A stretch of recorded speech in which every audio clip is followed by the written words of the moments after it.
NASA and the government faked the moon landing was basically, it was technically impossible to do it. And they simply had to come up with some sort of alternative that they felt the public would believe. I believe, had they wanted to, that NASA could indeed have pulled off the greatest hoax of all time, never sent anyone to the moon, and recreated it in a television studio. Can you realize that you and I, that all of us have actually begun the exploration of another world? The United States Geological Survey decided to build a model of one part of the lunar surface in an area accessible to present research centers. 4, 3, 2, 1, fire!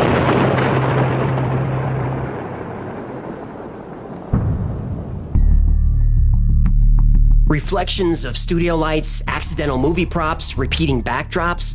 There's a lot of evidence suggesting that the moon landing wasn't filmed on the moon, but on a soundstage.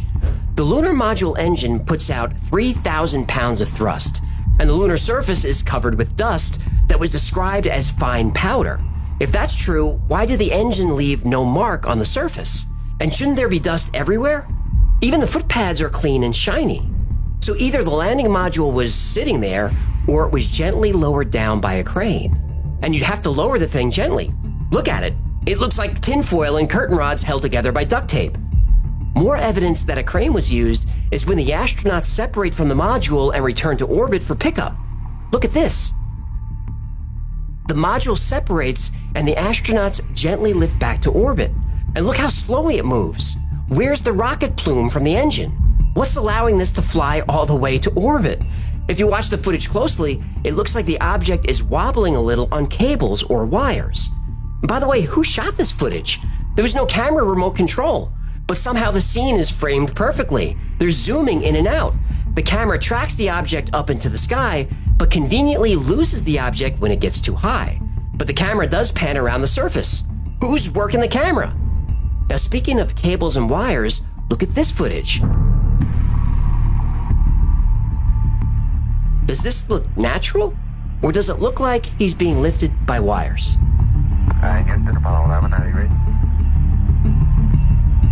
Apollo 11, this is Houston. Go ahead.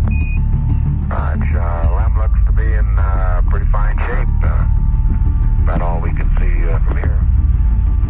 Okay, in reference to your question on this step 13 on the decal, I understand that you have used up the contents of the repressed O2 package, and at that time, instead of being... Then there's this footage of Neil and Buzz putting up the American flag. But if they were both on the moon's surface, who's shooting the footage? And how is the flag waving if there's no atmosphere on the moon? Now, sure, we've been told that there was an aluminum tube holding up the flag, but it seems to be moving around a lot. Now, here's a picture of what an Apollo astronaut spacesuit looked like. But look at the soles of the shoes. They don't look anything like the footprints the astronauts supposedly made in the lunar dust. And what about the heat? The surface temperature on the moon during the day is over 250 degrees Fahrenheit. That's as hot as an oven. The film inside their cameras should have melted.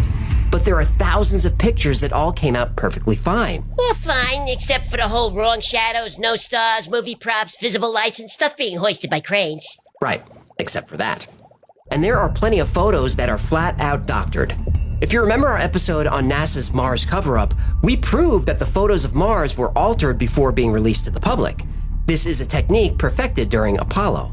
The Apollo handheld cameras had special crosshairs on them called Rousseau marks, and these were here to help make sure the photos were printed properly from the negatives and not distorted, and to make it easier to stitch photos together for panoramas.